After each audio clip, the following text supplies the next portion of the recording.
ನಮಸ್ತೆ. ಟೊಮ್ಯಾಟೊ ಕರಿ, ಟೊಮ್ಯಾಟೊ ಪಲ್ಯ ಹೇಗೆ ಮಾಡೋದು ಅಂತ ನೋಡೋಣ.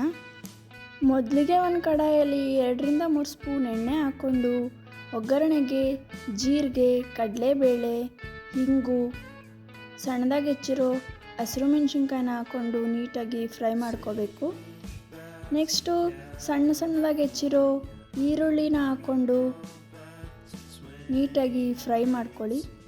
ನೆಕ್ಸ್ಟು ಟೊಮ್ಯಾಟೋನ ಹಾಕ್ಕೊಂಡು ಸಾಫ್ಟ್ ಆಗೋವರೆಗೂ ಫ್ರೈ ಮಾಡಿ. ನಂತರ ಅರಿಶಿಣ ಪುಡಿ, ಅಚ್ಕಾರದ ಪುಡಿ, ಗರಂ ಮಸಾಲ, ಧನಿಯಾ ಪುಡಿ, ರುಚಿಗೆ ತಕ್ಕಷ್ಟು ಉಪ್ಪು, ಶುಂಠಿ ಬೆಳ್ಳುಳ್ಳಿ ಪೇಸ್ಟ್ ಹಾಕ್ಕೊಂಡು ನೀಟಾಗಿ ಮಿಕ್ಸ್ ಮಾಡಿಕೊಂಡು ಫ್ರೈ ಮಾಡಿ.